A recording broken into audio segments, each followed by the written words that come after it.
27வது ஸ்லோகம். யத் கரோஷி யதஸ்நாசி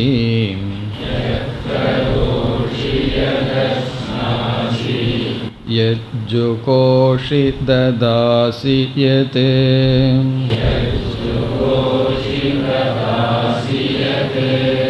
யத் தபஸ்யசி கௌந்தேய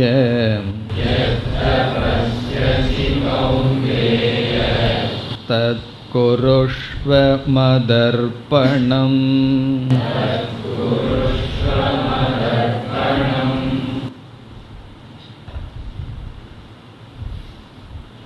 இந்த இரண்டு ஸ்லோகங்களில் 26, 27 இவைகளில் பகவான் நிஷ்காம பக்தியினுடைய தன்மையை விளக்கிக் கொண்டு வருகின்றார்.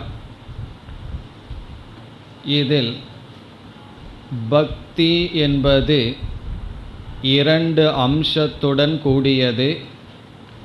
ஒன்று பாவனை, இனி ஒன்று செயல்.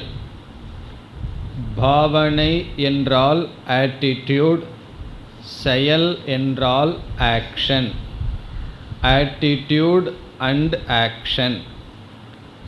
இங்கு பகவான் நீ எதை எனக்கு கொடுக்கின்றாய், எதை எனக்கு படைக்கின்றாய் என்பதில் தாத்பரியம் அல்லது முக்கியத்துவம் இல்லை. எனக்கு கொடுக்க வேண்டும் என்கின்ற பாவனைதான் முக்கியம் என்று சொல்கின்றார். ஒருவர் மீது நமக்கு எவ்வளவு தூரம் அன்பு இருக்கின்றது, பக்தி இருக்கின்றது என்பதற்கு அளவுகோலாக இருப்பது அவர்களுக்காக நாம் எவ்வளவு தியாகம் செய்ய தயாராக இருக்கின்றோம் என்பதை பொறுத்து. ஆகவே பகவான் பத்ரம் புஷ்பம் பலம் தோயம், பக்தியினுடைய அடையாளமாக நீ இலை, மலர், தண்ணீர், பழங்கள் இவைகளை அர்ப்பணம் செய்து பக்தியுணர்வுடன் கொடுப்பதை நான் ஏற்றுக்கொள்கின்றேன். இங்கு எதை கொடுக்கின்றோம் என்பதை விட கொடுக்கின்றோம் என்கின்ற பாவனையைத்தான் பகவான் ஏற்றுக்கொள்கின்றார். பிறகு 27வது ஸ்லோகத்தில் பகவான் கர்மயோகமும் பக்தியும் ஒன்று, பிரிக்க முடியாது என்று கூறுகிறார். ஒரு விதமான செயலை நாம் பக்தி என்று சொல்வோம். ஒருவர் கோவிலுக்கு செல்கின்றார் அல்லது வீட்டில் பூஜை அறையில் அமர்ந்து பூஜை செய்கின்றார். இவைகளையெல்லாம் பக்தியினுடைய வெளிப்பாட்டாக கூறுவோம். அவர் பக்தி ஸ்ரத்தையுடன் இருக்கின்றார் என்றெல்லாம் சொல்வோம். ஆனால் ஒருவர் அலுவலகத்திற்கு சென்று கொண்டிருக்கின்றார் அல்லது வேறு காரியத்தில் அவர் கடமையை செய்து கொண்டிருக்கின்றார். அந்த நேரத்தில் அவர் வழிபாடு செய்கிறார் என்று சொல்ல மாட்டோம். காரணம் என்ன? அவர் வேலை செய்து கொண்டிருக்கின்றார் என்று சொல்வோம். அவர் கோவிலுக்கு வந்தால் அப்பொழுது வழிபாடு செய்கிறார் என்று நாம் சொல்வோம். நாம் எப்படி புரிந்துள்ளோம்?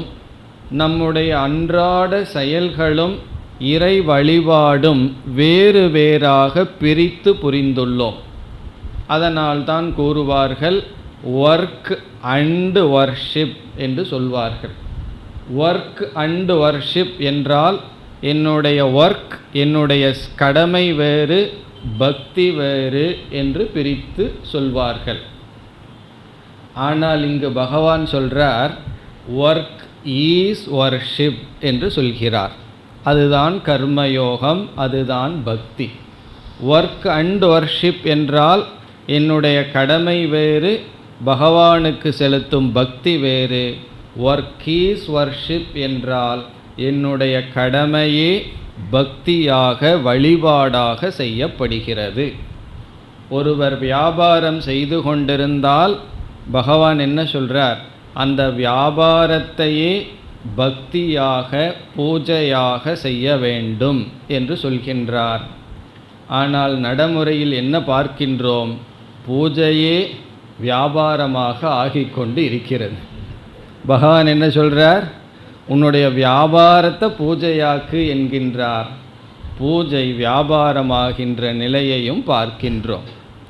ஆகவே இங்கு ஒரு குறிப்பிட்ட செயல் என்று சொல்லாமல் யத் கரோஷி, நீ எதையெல்லாம் செய்கின்றாயோ, எது அஷ்னாசி, எதையெல்லாம் சாப்பிடுகின்றாயோ, எது ஜுகோஷி, என்னென்ன யாகம் செய்கின்றாயோ, எத் ததாசி, எதை கொடுக்கின்றாயோ, எத் தபஸ்யசி, என்னென்ன தவத்தை மேற்கொள்கின்றாயோ, தத் குருஷ்வ மதர்ப்பணம், அதை எனக்கு அர்ப்பணமாக செய்வாயாக.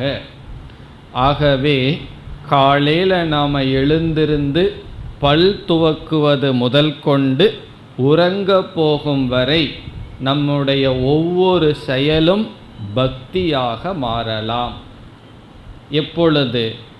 மதர்ப்பணம், ஈஸ்வர அர்ப்பணமாக செய்தால் பல் துவக்குவதே ஒரு விதமான பக்தி தான். ஆகவே எனக்கு பக்தி செலுத்துவதற்கு நேரமில்லை என்று நாம் சொல்லக்கூடாது. காரணம் என்ன? பக்தி என்பது இறைவனுக்கு அர்ப்பணமாக செய்யப்படும் அனைத்து செயல்களும் பக்திதான். இதைத்தான் பொதுவாக நாம் கர்மயோகத்தில் சிந்திப்போம்.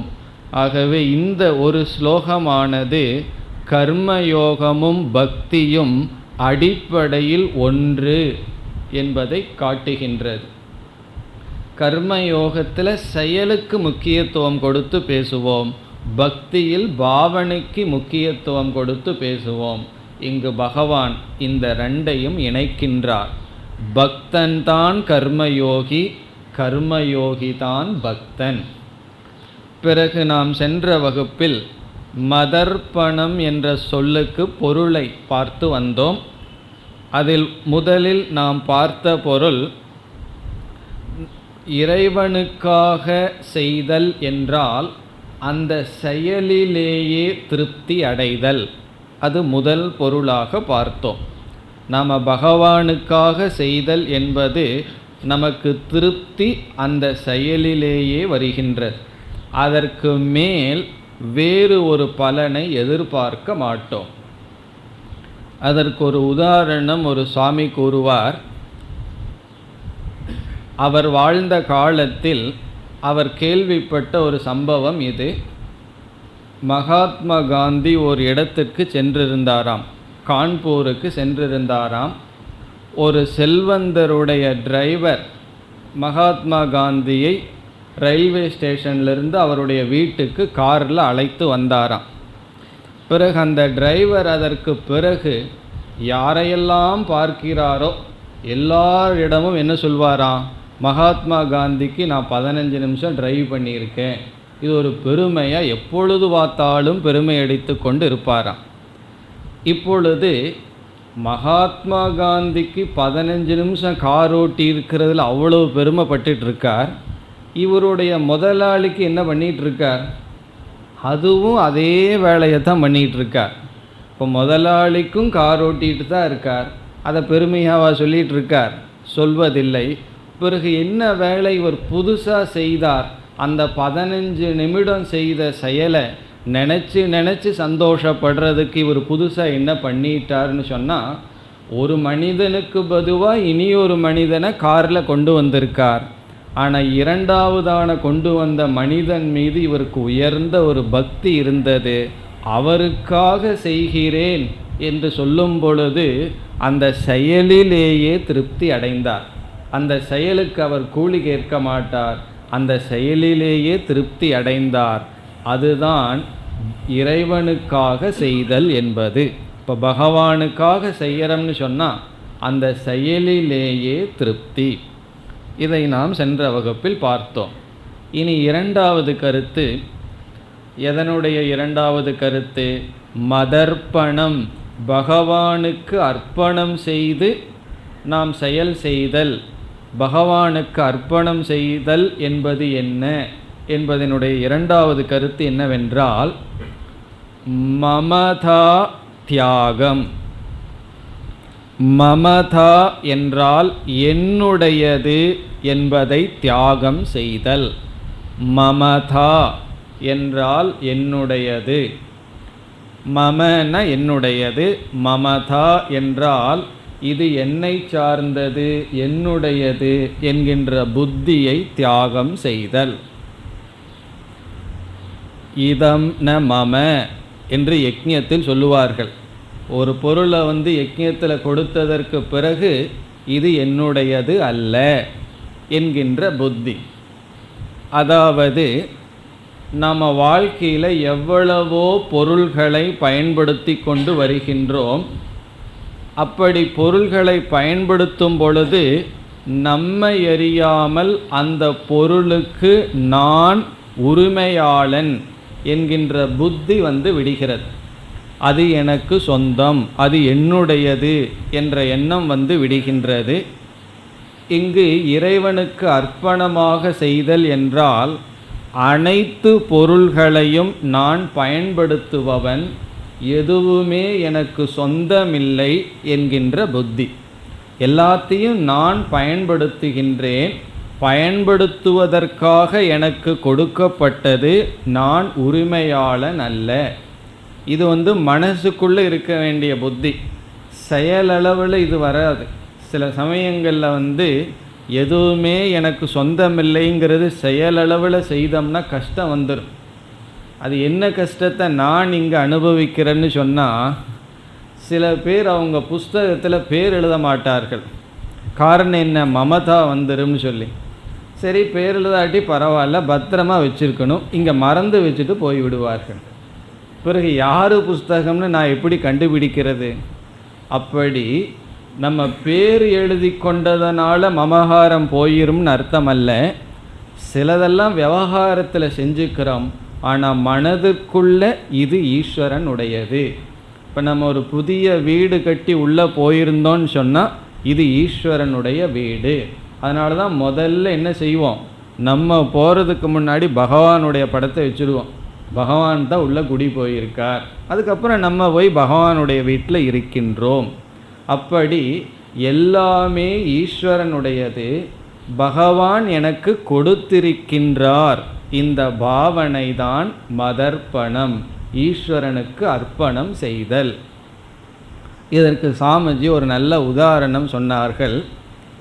இப்போ நான் ஒருவருடைய வீட்டுக்கு செல்கின்றேன்.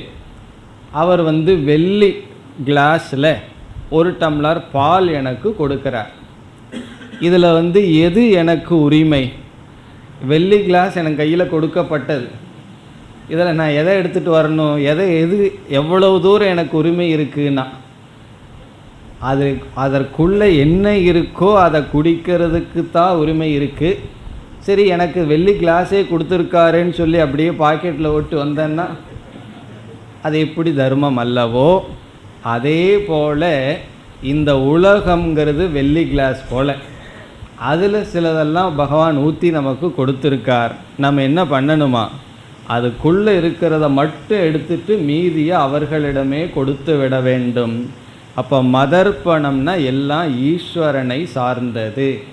எனக்கு கொடுக்கப்பட்டுள்ளது, நான் பயன்படுத்துகின்றேன் என்ற புத்தி தான் மதர்ப்பணம். அந்த புத்தியுடன் நம்முடைய கடமைகளை செய்ய வேண்டும். அப்படி செய்வதுதான் பக்தி என்று கூறுகின்றார். இப்போ பக்தியினுடைய, நிஷ்காம பக்தியினுடைய லட்சணம் என்ன? அனைத்தும் ஈஸ்வரனுக்கு அர்ப்பணம் செய்து பகவானுக்கு கொடுக்க வேண்டும் என்கின்ற தியாக புத்தியில் செய்வதுதான் பக்தி. இனி அடுத்த ஸ்லோகத்தில் பகவான் அடுத்த கருத்துக்கு செல்கின்றார். 28.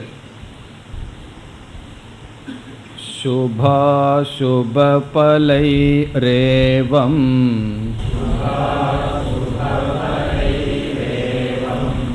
मोक्ष्यसे कर्मबन्धनैः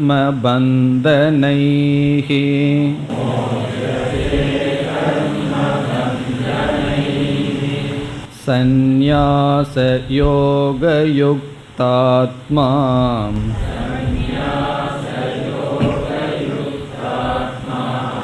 விமுக்தோ மாமுபைஷ்யசி.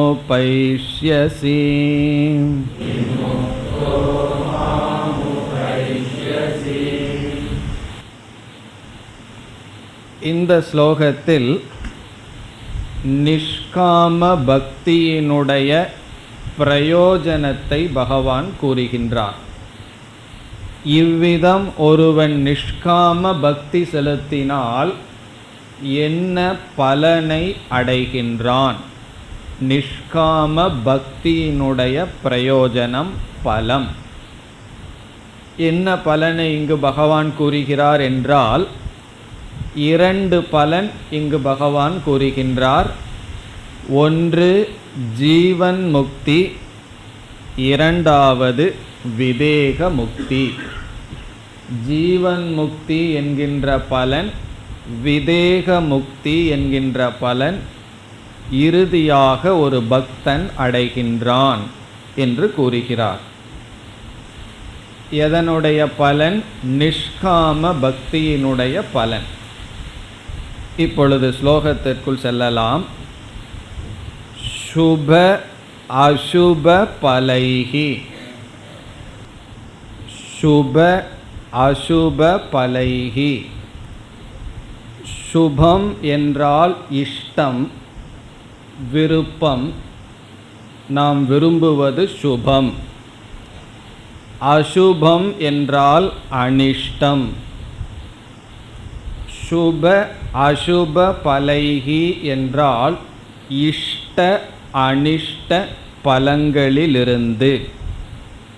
இஷ்ட பலம், அனிஷ்ட பலம் என்கின்ற இரண்டு பலங்களிலிருந்து, பலம்னா பிரயோஜனம், நமக்கு வந்து வாய்ப்பது. சுப அசுப பலைஹி. பிறகு முதல் வரியில் கடைசி சொல் கர்ம பந்தனைஹி. கர்ம பந்தங்களிலிருந்து. கர்மமேவ பந்தம், கர்மபந்தம். கர்மபந்தம் என்றால் பாப புண்ணியங்கள். சுபங்கிறது புண்ணியத்தையும், அசுபம் என்பது பாபத்தையும் குறிக்கின்றது. இப்போ சுப அசுப பலைஹி கர்மபந்தனைஹி. புண்ணிய பாபரூபமான கர்மபந்தங்களிலிருந்து மோக்ஷ்யசே, நீ மோக்ஷத்தை அடைவாய், விடுதலையை அடைவாய். இப்போ பகவான் அர்ஜுனனை பார்த்து நேரடியாக சொல்கிறார், மோக்ஷ்யசே என்றால் நீ விடுதலை அடைவாய், பாப புண்ணியங்களிலிருந்து நீ விடுதலை அடைவாய். இங்கு மோக்ஷ்யசே என்பது ஃப்யூச்சர் டென்ஸில் சொல்கிறார், எதிர்காலத்தில் சொல்கிறார். அப்படிப்பட்ட பலனை நீ அடைவாய். காரணம் என்ன என்றால், நிஷ்காம பக்திக்கும் இப்படிப்பட்ட பலத்திற்கும் கால இடைவெளி கொஞ்சம் இருக்கும். நிஷ்காம பக்தியினுடைய பலன் சித்த சுத்தி, மன தூய்மையெல்லாம் நமக்கு வரும். மன தூய்மையினுடைய பலன் வேதாந்த சாஸ்திரத்தை கேட்கும் பொழுது அது நமக்கு புரியும், ஞானம் ஏற்படும். பிறகு ஞான நிஷ்டை நமக்கு கைகூடும். இவ்விதம் நிஷ்காம பக்தி அடுத்து சாதனைக்கு உன்னை எடுத்து சென்று இறுதியில் மோக்ஷத்தை அடைவாய். அதனால தான் பகவான் எதிர்காலத்தில் பேசுகின்றார். மோக்ஷ்யசே, நீ மோக்ஷத்தை அடைவாய். எதிலிருந்து? கர்மபந்தங்களிலிருந்து. எப்படிப்பட்ட கர்மபந்தம்? சுப அசுபம். இப்போ வேதாந்தத்தில் நம்ம பல இடத்துல பார்த்துருக்கோம், புண்ணியங்கூட பாவம்தான். காரணம் என்ன? புண்ணியம் சுகத்தை கொடுக்கிற சூழ்நிலையை நமக்கு உருவாக்கி நமக்கு மீண்டும் ஜென்மத்தை கொடுக்கும். ஆகவே புண்ணியம் சுகத்தை தான் கொடுக்குமே தவிர, சிற்றின்பத்தை தான் கொடுக்குமே தவிர மோட்சத்தை கொடுக்காது. ஆனால் இரண்டாவது விதமான புண்ணியம் இருக்கின்றது. அது சித்த சுத்தி, சாஸ்திரம், குரு இவர்களை கொடுக்கின்ற புண்ணியம். அதனால தான் நம்ம புண்ணியத்தை பணத்துக்கு உதாரணமாக சொல்வோம். பணத்தை நம்ம எதற்கு வேண்டுமானாலும் பயன்படுத்தலாம்.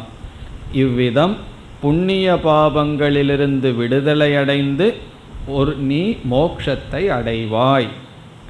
எப்பொழுது? இதில் ஒரு சொல் இருக்கின்றது முதல் வரியில், சுப அசுப பலைஹி ஏவம்.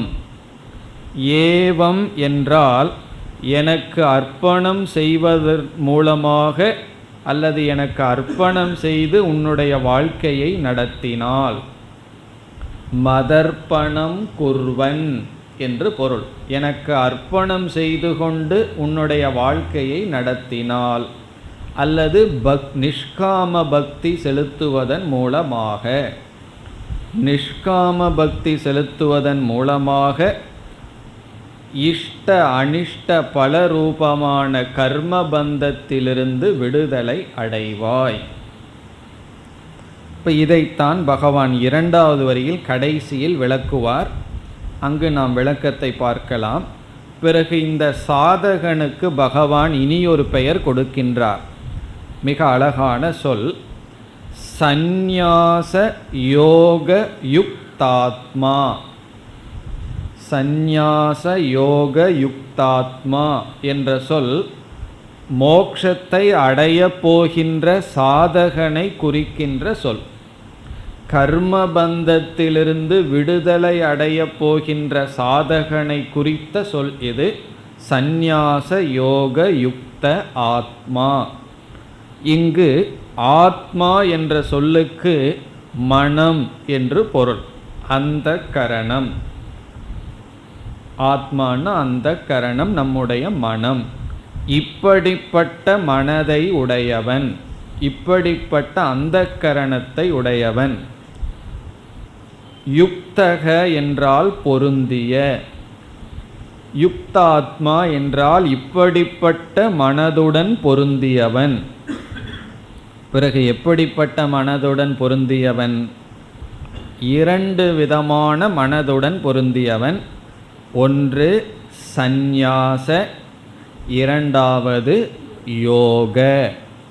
சந்நியாச யோகம் நீங்கள் சேர்ந்து படிக்கக்கூடாது. சந்நியாசம் என்பது ஒரு சாதனை, யோகம் என்பது இனி ஒரு சாதனை. சந்நியாசத்துடனும் யோகத்துடனும் பொருந்திய மனதை உடையவன். அதுதான் இந்த சொல்லுக்கு டிரான்ஸ்லேஷன். சந்நியாசத்துடனும் யோகத்துடனும் பொருந்திய மனதை உடையவன். இங்கு என்ன சந்நியாசம், என்ன யோகம்? சந்நியாசம் என்றால் விட்டு விடுதல், யோகம் என்றால் அனுஷ்டானம் செய்தல். யோகம் சொன்னால் செய்தல், எடுத்து கொள்ளுதல். சந்நியாசம் என்றால் விட்டு விடுதல். இப்போ ரெண்டு கான்ட்ரடிக்ஷனாக பகவான் சொல்கிறார். இவன் எதையோ ஒன்றை எடுத்தும் கொண்டுள்ளான், எதையோ ஒன்றை விட்டும் இருக்கின்றான். நீ சந்நியாசம் செய்தவனாகவும் இருக்கின்றாய், யோகம் செய்பவனாகவும் இருக்கின்றாய். இப்போ எதை சந்நியாசம் செய்கின்றான் என்றால், இந்த சந்நியாசங்கிற சொல் ஒவ்வொரு சாதகன் ஒவ்வொரு சாதனையில் இருக்கும் பொழுது ஒவ்வொரு பொருள் வரும். இப்போ ஒருவன் கர்மயோகியாக இருக்கும் பொழுது எதை சந்நியாசம் செய்கின்றான் என்றால், சங்கல்பத்தை சந்நியாசம் செய்கின்றான்.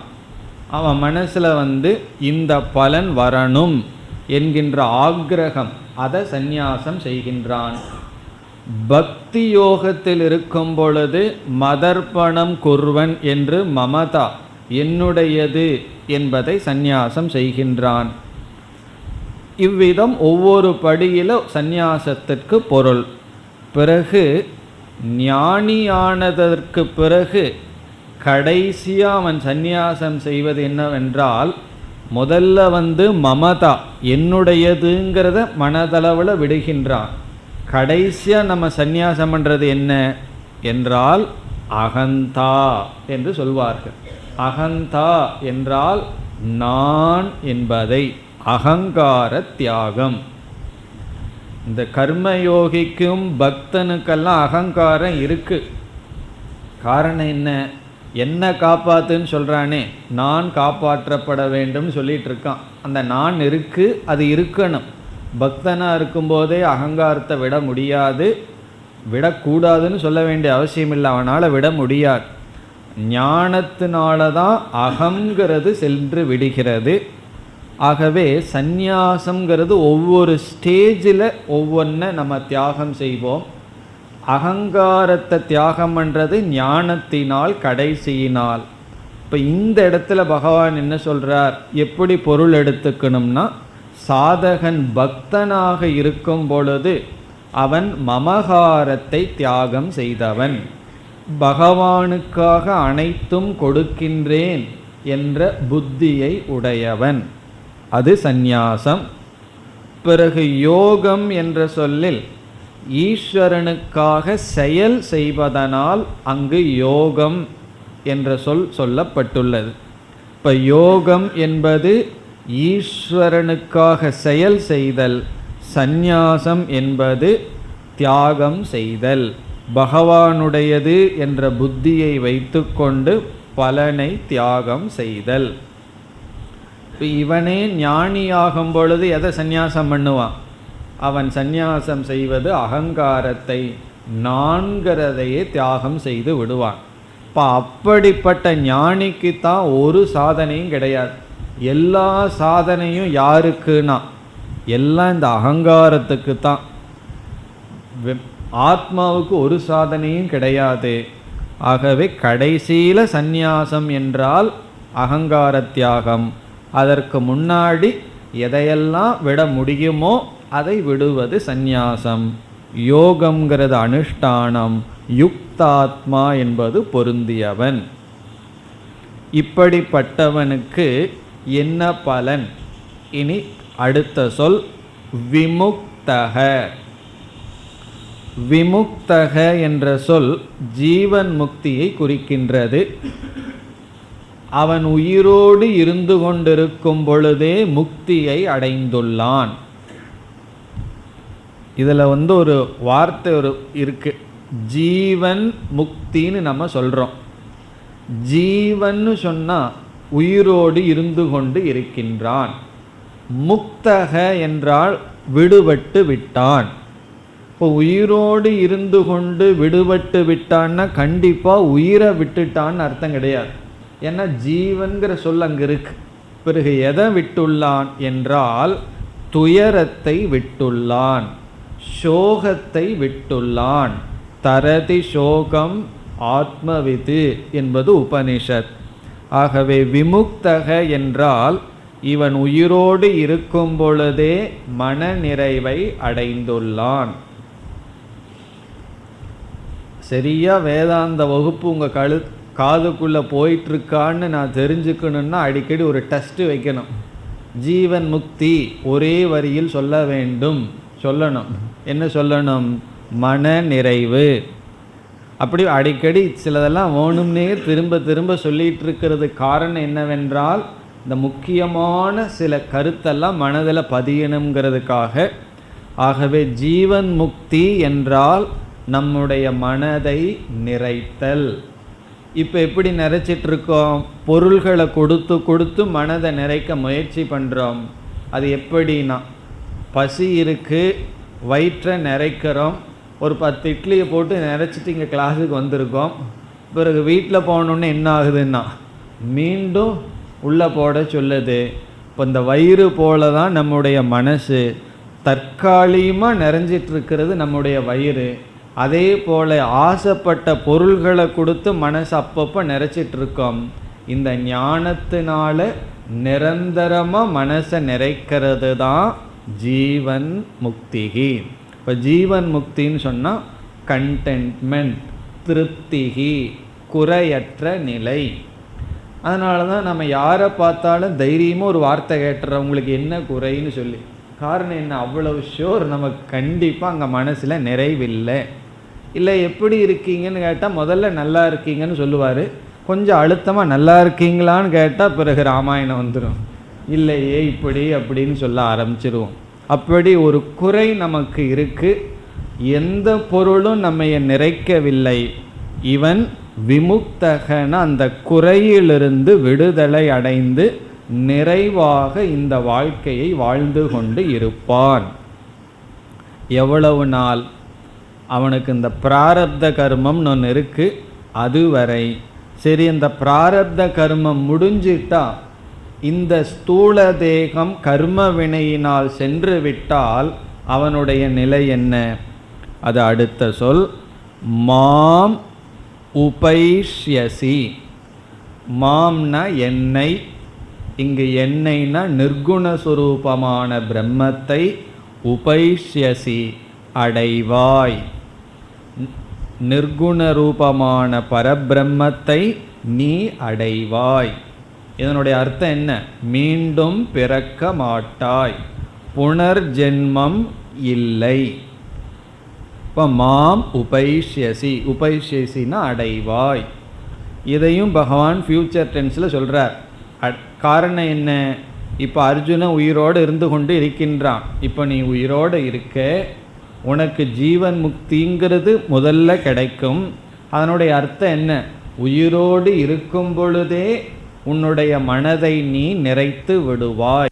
கின்னஸ் புக்கில் எழுதி வச்சிருவார்கள். இந்த மாதிரி பண்ணனா ஒருவர் இந்த மூக்கிலேயே இந்த பட்டாணி 8 கிலோமீட்டர் உருட்டிட்டு போனாராம். இதெல்லாம் ஒரு பெரிய பெரிய செய்ய முடியாது. நம்மளால் செய்ய முடியுமா? 1 மீட்டர் உருட்ட முடியுமான்னா முடியாது. காரணம் என்ன? செய்ய முடியாதது ஒரு அதிசயத்தை செய்கிறது தான் சாதனைன்னு நினைக்கிறோம். எல்லாத்த காட்டிலும் செய்ய முடியாதது என்ன தெரியுமோ? மனசை நிறைக்கிறது. அதனால் இனியொருத்தருடைய மனசை நிறைக்கிறதுக்கு நம்ம முயற்சி பண்ண வேண்டாம். காரணம் நிறைக்க முடியாது. நம்முடைய மனதையும் நம்ம எந்த பொருளினாலும் நிறைக்க முடியாது. அப்படி நிறைத்தவன் தான் ஞானி. ஞானி நிறைச்சிட்டான்னா அது காரணம் என்னன்னா அந்த ஞானிங்கிற சொல்லிலேயே இருக்கு, ஞானந்தான் காரணம். இவ்விதம் சந்நியாசயோக யுக்தாத்மா விமுக்தக, முக்தியை அடைந்து பிறகு என்னை அடைகின்றான். இப்போ இந்த ஸ்லோகம் கடைசியாக ஒரு சாதகன் அடைகின்ற நிலை ஜீவன் முக்தி, விதேக முக்தியை பகவான் கூறினார்.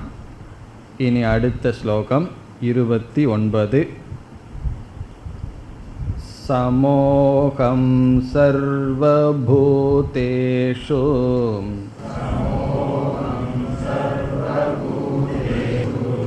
நமே த்வேஷ்யோஸ்தி ந ப்ரியஹ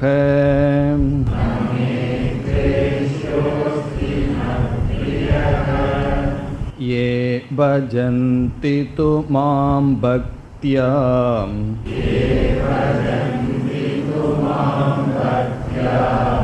मयि ते तेषु चाप्यहम्.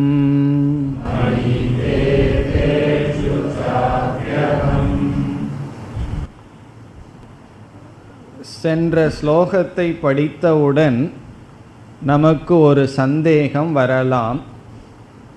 பகவான் சிலருக்குத்தான் ஜீவன் முக்தி, விதேக முக்தியை கொடுக்கின்றார், சிலருக்கு கொடுப்பதில்லை. காரணம், அர்ஜுனனை நேரடியாக பார்த்து சொன்னார், நீ விதேக முக்தியையும் ஜீவன் முக்தியையும் அடைவாய். இப்போ மற்றவர்களுக்கெல்லாம் அந்த ஜீவன் முக்தி, விதேக முக்தி பகவான் கொடுப்பதில்லை. ஆகவே பகவானும் நம்மை போல ஓரம் சார்பவர், பக்ஷவாதம் பார்ப்பவர், அந்த எண்ணம் வந்துடலாம். அவரோட ஆளுனா மட்டும் பார்த்து முடிச்சிருவார். இப்போ நம்ம இந்தியாவில் கவர்மெண்ட் ஜாப் ஒன்று நடக்கணும், ஒழுங்காக நடக்கணும்னு சொன்னால் தெரிஞ்சவங்க இருக்கணும். தெரிஞ்சவங்க இல்லை அப்படின்னு சொன்னால் எந்த ஒரு காரியமும் செய்ய வேண்டியது அவருடைய தகுதிக்கு மீறி கேட்கல, எது செய்யணுமோ அது நடக்கிறது இல்லைன்னு அனுபவப்பட்டவர் என்னிடம் சொன்னார். எனக்கு தெரியாது, அனுபவப்பட்டவர் இப்படி இருக்குது சூழ்நிலைன்னு சொன்னார். அப்படி நமக்கு தெரிஞ்சவங்கன்னா தான் ஒரு காரியம், தெரியாதவங்களுக்கு இனி ஒன்று. இதே குணம்தான் பகவானுக்கும் இருக்கின்றதா என்ற சந்தேகம் வரலாம். இந்த சந்தேகம் அர்ஜுனனுக்குள்ளே வர்றதை பகவான் குறிப்பாக உணர்ந்துட்டார். இப்போ எனக்கு மட்டும் நீ பார்த்துக்கிறையான்னு சொல்லி, அப்போ பகவான் இங்கு பதில் சொல்கிறார், மனிதர்களிடம் என்னுடைய பாவனை என்ன. பகவான் தன்னையே கொஞ்சம் புரிய வைக்கிறார். நான் எப்படி மற்றவர்களிடம் ஜீவர்களிடம் பாவிக்கின்றேன். என்ன சொல்கின்றார்? மற்ற எல்லா ஜீவராசிகளிடம் என்னுடைய ஆட்டிடியூட் என்ன, என்னுடைய பாவனை என்ன. ஆகவே இந்த ஸ்லோகத்தினுடைய சாரம் பக்தர்களிடம் அல்லது ஜீவர்களிடம் பகவானுடைய பாவனை. நம்ம எல்லாம் பகவான் எப்படி பார்ப்பார் அதை பகவானே சொல்கிறார். வேற யாராவது சொன்னால் உனக்கு எப்படி தெரியும்னு சொல்லிடலாம், உனக்கு எப்படி தெரியும் பகவான் பார்க்கறதுன்னு சொல்லி. இங்கே பகவானே சொல்கிறார், உங்களை எல்லாம் எல்லோரிடமும் என்னுடைய ஆட்டிடியூட் பாவனை என்ன. என்ன பாவனையாம்? சமோகம் சர்வபூதேஷு. அகம் நான், சர்வபூதேஷு எல்லா ஜீவராசிகளிடத்திலும், சர்வபூதேஷுன எல்லா ஜீவராசிகளிடத்திலும், சமக சமமாக இருக்கின்றேன். எல்லா ஜீவராசிகளிடமும் நான் சமமாக இருக்கின்றேன். பிறகு சமகங்கிற சொல்லை பகவானே விளக்குகின்றார். சமமாக இருக்கின்றேன்னா என்ன அர்த்தம்? பகவானே சொல்றார், நமே துவேஷ்யக அஸ்தி. மே எனக்கு, துவேஷ்யக வெறுப்புக்கு உரியவன், ந அஸ்தி யாரும் இல்லை. எனக்கு வெறுப்புக்கு உரியவன் யாரும் இல்லை. ந பிரியக எனக்கு வெறுப்புக்கு உரியவனும் யாரும் இல்லை. நான் யாரையும் வெறுப்பதில்லை, நான் யாரையும் விரும்புவதில்லை. என்னுடைய வெறுப்புக்குரியவன் இந்த உலகத்தில் யாருமே இல்லை, என்னுடைய வெறுப்புக்கு உரியவனும் இந்த உலகத்தில் யாரும் இல்லை. நான் சமமாக இருக்கின்றேன் எல்லா ஜீவராசிகளிடத்திலும். இதை நம்முடைய மனசை ஏற்றுக்கொள்ளாது. நம்ம என்ன விரும்புவோம்? என்னிடத்தில் மட்டும் ஸ்பெஷலாக இருக்கணும்னு விரும்புவோம். நீ மற்றவங்ககிட்ட எப்படியோ இருந்துட்டு போ, என்னிடத்துல தான் ஸ்பெஷலாக இருக்கணும்னு சொல்லுவார்கள். எல்லாத்துக்கும் தன்னை ஸ்பெஷலாக கவனிச்சுக்கணும்னு ஒரு ஆசை, எல்லாத்துலேயும் ஸ்பெஷலாக இருக்கணும். ஒருவர் எனக்கு ஒரு பழம் கொடுத்தார், கொடுத்துட்டு அவருக்கு சில சமயம் எங்கிட்ட பழம் எக்ஸ்ட்ரா இருந்தால் அவருக்கு கொடுக்கறது வழக்கம். அதனால் அவருக்கு தெரிஞ்சிருக்கு இங்கே பழம் வந்தால் சாமிஜி கொஞ்சம் டிஸ்ட்ரிபியூட்டும் பண்ணிடுறாருன்னு. காரணம் என்னென்னா, வர்றதையெல்லாம் சாப்பிட்டேன்னா என்ன ஆகிறது? ஆகவே எது வேணுமோ அதை நான் வச்சுக்குவேன், சிலதுக்கு பிரசாதமாக கொடுப்பேன். இப்போ அவர் என்கிட்ட சொல்கிறார், நான் கொடுக்குற பழத்தை நீங்கள் தான் சாப்பிடணும், யாருக்கும் கொடுக்கக்கூடாது. நீங்கள் எனக்கு பழம் கொடுத்துக்கலாம், மற்றவங்க கொடுக்கறது எனக்கு கொடுத்துக்கலாம், ஆனால் நான் கொடுக்கறது நீங்கள் மட்டும்தான் சாப்பிடணும். நான் சொன்னேன், ஆமாம் நீங்கள் கொடுக்குறத நான் மட்டும்தான் சாப்பிடுவேன். அதில் ஒரு சந்தோஷம் அவருக்கு, ஒரு ஸ்பெஷல். காரணம் என்ன? எல்லாம் தன்னை ஸ்பெஷலாக கவனிச்சுக்கணுன்னு ஒரு ஆசை. சில பேர் திருப்பதிக்கு போயிட்டு நான் ஏதோ பண்ணி ஸ்பெஷல் தரிசனம் பார்த்துட்டு வந்தேன்னு பெருமையாக சொல்லுவார்கள். உடனே வருத்தப்பட வேண்டிய விஷயம், அங்கே போய் எல்லா விதமான அதர்மமும் பண்ணி அங்கேயும் லஞ்சம் கொடுத்து பகவானை தரிசனம் பண்ணி பார்த்தா, லஞ்சம் கொடுத்துட்டு பகவானை பார்த்தா பகவான் சாபம் கொடுப்பாரா ஆசீர்வாதம் பண்ணுவாரா? இப்படியா நீ வந்திருக்கேன்னு சொல்லி அதை சில பேர் பெருமையாக சொல்லுவார்கள். காரணம் என்னன்னா, தர்மம் வேறு பகவான் வேறுன்னு பிரிச்சிட்டோம். இங்கே பகவான் சொல்கிறார், நான் சமமாக இருப்பேன், எனக்கு ஸ்பெஷல்னு யாருமே கிடையாது. அதே சமயத்தில் வெறுப்பு அப்படிங்கிறதும் கிடையாது. எல்லோரிடமும் சமமாக நான் நடந்து கொள்வேன், நான் இருக்கின்றேன். சமோகம் சர்வபூதேஷு. சரி, நீங்கள் சமமாக இருக்கீங்கன்னு சொல்லிவிட்டீர்கள், ஆனால் சிலருக்கு மோட்சம் கிடைக்குது, சிலருக்கு பந்தம் கிடைக்குதுன்னா அதற்கு பகவான் இரண்டாவது வரியில் பதில் சொல்கின்றார். நான் சமமாகத்தான் இருக்கின்றேன், என்னிடம் யார் எப்படி வருகிறார்களோ எதை கேட்கிறார்களோ அப்படி அவர்களுக்கு நான் அருள் புரிகின்றேன். இப்போ என்னிடம் ஒரு பகைவன் அழியணும்னு விரும்பினா அதற்கு தகுந்த பலனை அவனுக்கு கொடுக்குற. முதல்ல அவனுடைய புத்தி, அவனை அழிப்பேன். என்னிடம் எல்லாம் நல்லா இருக்கணும்னு வேண்டுனா அவனை நான் நல்லா வச்சிருப்பேன். காரணம் என்ன? யார் யார் எப்படி எப்படி என்னிடம் வருகிறார்களோ, எவ்வளவு தூரம் என்னிடம் அவர்கள் வருகிறார்களோ அவ்வளவு தூரம் அவர்களிடம் நான் செல்கின்றேன். எனக்கு இதில் விருப்பு வெறுப்பு கிடையாது. இப்போ இதிலிருந்து என்ன தெரியுதுன்னு சொன்னால், இந்த உலகத்தில் எல்லோரிடமும் நம்ம சமமாக இருக்கணும்னு பகவான் சொல்லலை. ஒரு திருடனாகட்டும் பக்தனாகட்டும் எல்லாத்தையும் சமமாக வச்சுக்கணும்னு சொல்லலை. உடனே வீட்டுக்கு போய் மெய்டு சர்வெண்ட்டை கூப்பிட்டு சமமாக உட்கார வச்சுக்க சொல்லலை பகவான். யாரை யாரை எங்கெங்கே வச்சிருக்கணுமோ அப்படி நடத்துகிற விஷயத்தில் பகவான் சொல்லலை. இது மனதில் இருக்கிற பாவனையில் சொல்கிறார். என்னுடைய மனதில் எல்லோரும் சமமாக இருக்கிறார்கள். யார் எதற்கு தகுதியோ அதை நான் அவர்களுக்கு செய்கின்றேன். அதை இரண்டாவது வரியில் கூறுகின்றார். ஏ பஜந்தி து மாம் பக்தியா.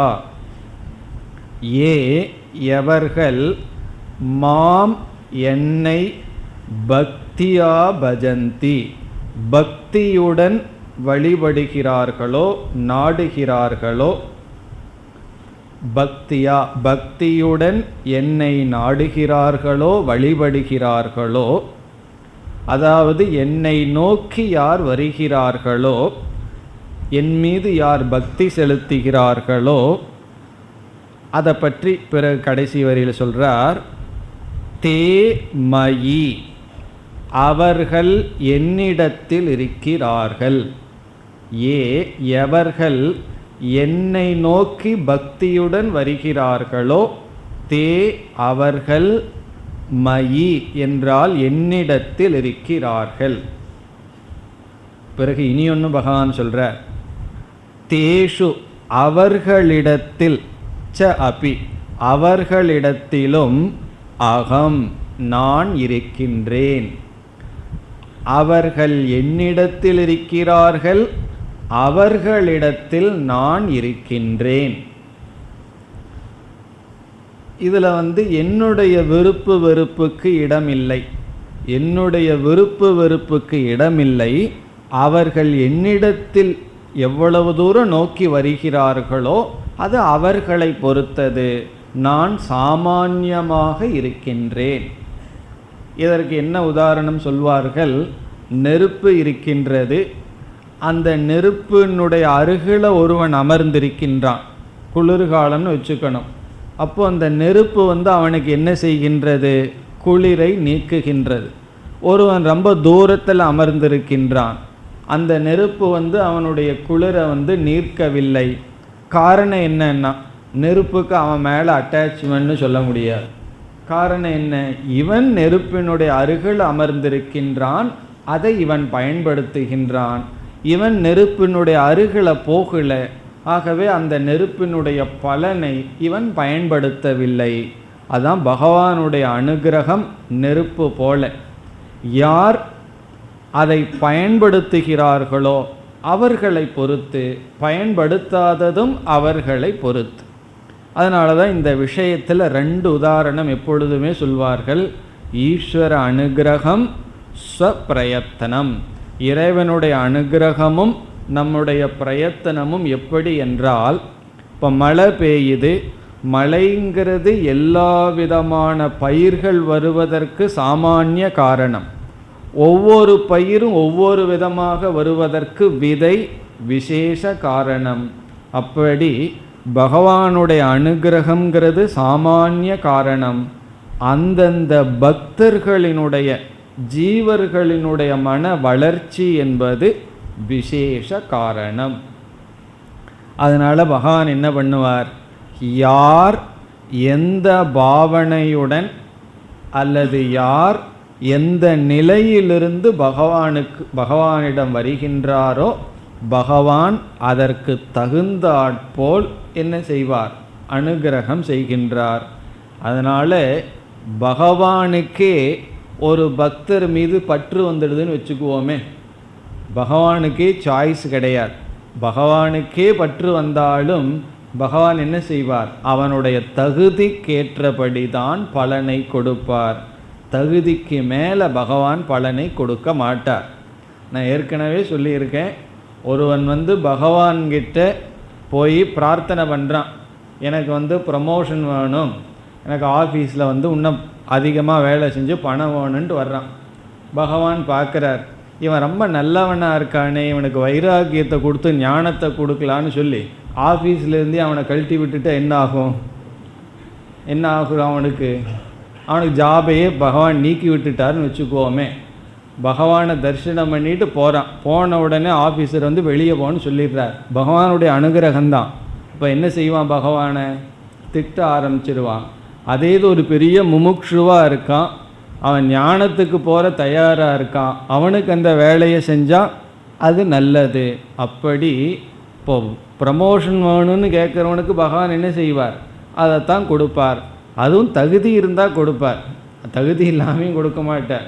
எப்போ நான் கேட்குறேனே கிடைக்கலையேன்னு சொன்னால் அதற்கும் தகுதி வேணும். இந்த லௌகிக சுகத்தை அனுபவிக்கிறதுக்கும் கூட உழைப்பு இருக்கணும், தகுதி இருக்கணும், புண்ணியம் இருக்கணும். ஆகவே எல்லோரிடமும் சமமாக இருக்கின்றேன். ஒருவன் மோட்சத்தை அடையிறது அடையாததுங்கிறது முழுமையாக என்னுடைய கையில் இல்லை, முழுமையாக அவனுடைய கையிலையும் கிடையாது. இரண்டும் சமமாக இருக்கின்றது. பகவானுடைய அனுகிரகம் இல்லாமல் எதுவும் நடக்காது. அதே சமயத்தில் பகவானுடைய அனுகிரகம் இருக்குமேன்னு சொல்லி எல்லாமும் நடக்காது. ரெண்டும் சமமாக இருக்கும். முழு முயற்சி சாதகன் செய்ய வேண்டும், பிறகு பகவானுடைய அனுகிரகமும் சமமாக இருக்கும். இப்போ இந்த ஸ்லோகத்தில் பகவான் எதை தெளிவு பண்ணியிருக்கார்? நான் எல்லோரிடமும் சமமாக இருப்பேன். இனி இந்த கடைசி பகுதியில் கொஞ்சம் விளக்கம் பார்க்கலாம். என்ன சொல்லியிருக்கார்? மயித்தே தேஷு அகம்னு சொல்லியிருக்கார். அவர்கள் என்னிடத்தில் இருப்பார்கள், நான் அவர்களிடத்தில் இருக்கின்றேன் அப்படின்னு சொல்லியிருக்கின்றார். அதாவது பக்தர்கள் பக்தியுடன் என்னை நாடினால் அவர்கள் என்னிடத்தில் இருப்பார்கள். என்னுடைய அர்த்தம் என்ன? அவர்களெல்லாம் பகவானிடத்தில் இருப்பார்களாம், பகவான் அவர்களிடத்தில் இருப்பாராம். அப்போ மற்றவங்களெல்லாம் யாரிடத்தில் இருக்கிறது? பக்தர்கள் தான் பகவானுக்குள்ளே இருப்பாங்கன்னு சொன்னால் அபக்தர்களெல்லாம் யாருக்குள்ளே இருப்பார்கள்? எல்லாம் இருக்கிறது பகவான் தான், பகவான் தவிர வேறு ஆள் கிடையாது இருக்கிறதுக்கு. ஆகவே இதனுடைய அர்த்தம் என்ன? இந்த இடத்துல பகவான் கொஞ்சம் பைட்டிக்காக சொல்கிறார், ஒரு இலக்கியத்தோடு பேசுகின்றார். இந்த இடத்துல அர்த்தம் எப்படி எடுத்துக்கொள்ள வேண்டும் என்றால், அவர்கள் என்னிடத்தில் இருக்கிறார்கள் என்றால் என்னை பற்றிய இரகசியத்தை அறிந்தவர்களாக இருக்கிறார்கள், என்னை பற்றிய உண்மையை அவர்கள் அறிந்தவர்களாக இருக்கிறார்கள்.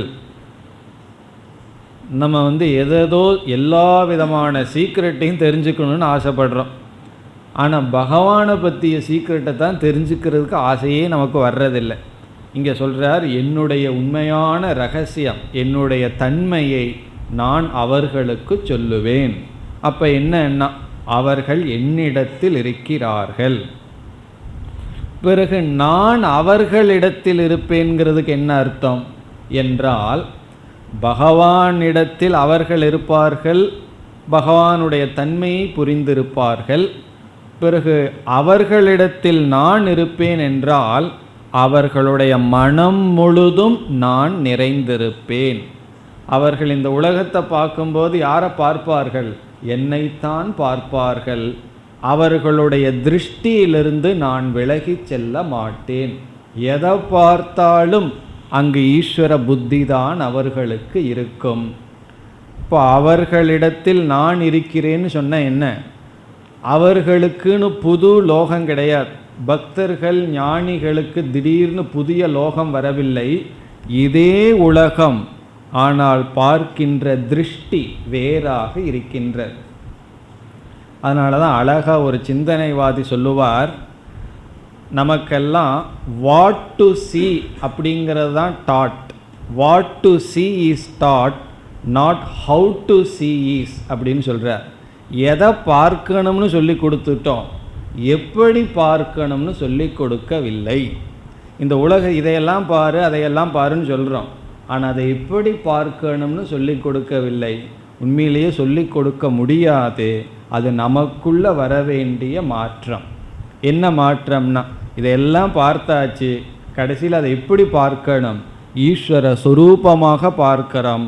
அப்போ ஞானிக்கு ஈஸ்வரனை இழக்கவே முடியாது.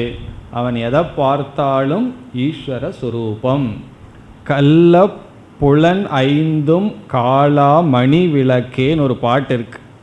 அதாவது தெல்ல தெளிந்தார்க்கு ஜீவன் சிவலிங்கம், தெளிந்தவர்களுக்கு ஜீவனே சிவலிங்கம். பிறகு அவர்களுடைய புலன்களெல்லாம் என்னன்னா, ஆசிரியர் கள்ள புலன்கள்னு சொல்கிறார். கள்ள புலன்கள்னா என்ன? கள்ளம்னா திருடன். நம்முடைய புலன்கள் தான், இந்திரியங்கள் தான் திருடன். ஏன்னா அறிவை திருடிட்டு போயிட்டுருக்கு. அது என்ன ஆயிடுதான்? காளா மணி விளக்கே அப்படிங்கிறார். அப்போது எந்த இந்திரியங்கள் நமக்கு திருடனாக இருந்ததோ அதே இந்திரியங்கள் பகவானுடைய மணி விளக்குன்னா என்ன? பகவானை காட்டுவதற்கான தீபங்கள். கண் ஒரு தீபம், காது ஒரு தீபம், நாக்கு ஒரு தீபம். என்னுடைய அர்த்தம் என்ன? எதெல்லாம் இந்திரியங்கள் வழியாக அனுபவிக்கிறோமோ அதெல்லாம் இறைவனை விளக்குகின்ற தீபம் என்று ஒரு பக்தர் பாடுகின்றார். அதுதான் இதனுடைய சாரம். அவர்கள் என்னிடத்தில் இருப்பார்கள் என்றால் என்னை பற்றிய உண்மையை அறிந்திருப்பார்கள். அவர்களிடத்தில் நான் இருப்பேன்னு சொன்ன என்ன அர்த்தம்? அவர்களுடைய அனைத்து திருஷ்டியிலும் நான் தான் இருப்பேன். என்னை அவர்கள் இழக்க முடியாது. இதுக்கெல்லாம் என்ன காரணம்னா, அவர்கள் என்னிடம் பக்தியாக வந்தார்கள். ஆகவே இப்படிப்பட்ட அறிவை அவர்களுக்கு நான் கொடுத்துள்ளேன். இதில் எனக்கு விருப்பு வெறுப்பு கிடையாது. இப்போ சமோகம் சர்வபூதேஷு, எல்லா பூதங்களிடமும் நான் சமமாக இருக்கின்றேன். நான் யாரையும் விரும்புவதில்லை, வெறுப்பதும் இல்லை. அதனால தான் ஒருத்தனை ஞானி ஆயிட்டான்னா அவனுக்கு இதே குணம் வந்துடும். ஞானி து ஆத்மைவ மே மதம்னு பகவான் சொல்லியிருக்கார். ஞானியும் நானும் ஒன்று. காரணம், ஞானிக்கும் இதே குணம்தான். எல்லோரிடமும் சமமாக இருப்பான். யார் யார் எந்த அளவுக்கு அவரிடம் ஸ்ரத்தையோடு அணுகுகிறார்களோ அந்த அளவுக்கு அவருடைய அனுகிரகம் இருக்கும். அதுக்காக மற்றவர்கள் மீது வெறுப்பு அல்லது விருப்பு என்பது இருக்காது. இங்கு பகவான் தன்னையே சொல்லியிருக்கார், இப்படிப்பட்டவனாக நான் இருக்கின்றேன். இனி அடுத்த ஸ்லோகம். அபி சேத் சுதுராச்சாரஹ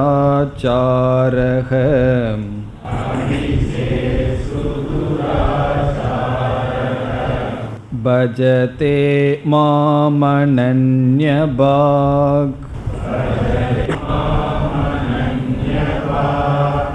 சாதுரேவ சமந்தவ்யஹ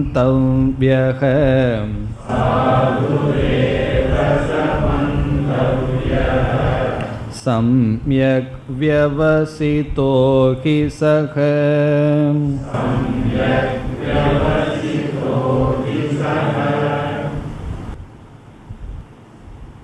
30வது ஸ்லோகத்திலிருந்து 34வது ஸ்லோகம் வரை, அதாவது இந்த அத்தியாயத்தினுடைய முடிவு வரை நிஷ்காம பக்தியினுடைய மகிமையும் மீண்டும் நிஷ்காம பக்தியினுடைய பலனும் பகவான் பேசுகிறார். நிஷ்காம பக்தியினுடைய மகிமை. ஆகவே இனி வருகின்ற ஸ்லோகங்களில் பக்தியினுடைய மகிமை பேசப்படுகின்றது. பக்தியினுடைய பலன் மீண்டும் பகவான் பேசுகின்றார். பேசி இந்த அத்தியாயத்தை முடிக்கின்றார். என்ன பக்தியினுடைய மகிமை என்றால், இந்த நிஷ்காம பக்தியானது ஞானத்தை கொடுக்கும். ஞானம்தான் ஒருவனை முழுமையாக தூய்மைப்படுத்தும். ஞானம்தான் ஒருத்தனை முழுமையாக தூய்மைப்படுத்தும். ஆகவே பிரயோஜனம் என்னவென்றால், எப்படிப்பட்ட கீழான வாழ்க்கை ஒருவன் வாழ்ந்திருந்தாலும் அவன் இந்த பக்தியின் மூலமாக மேலான நிலைக்கு வருவான். இதெல்லாம் நம்ம ரொம்ப என்கரேஜ் பண்ணுற ஸ்லோகங்கள், நம்மை உற்சாகப்படுத்துகின்ற ஸ்லோகங்கள்.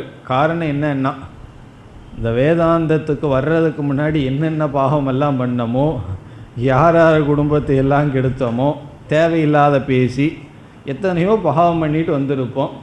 அப்போ நமக்கே ஒரு கஷ்டம் வரும், இந்த பாவியான எனக்கு ஏதோ விமோக்ஷனம் இருக்கா அப்படின்னு. இங்கே பகவான் சொல்கிறார், அபிச்சேத் சுதுராச்சாரக.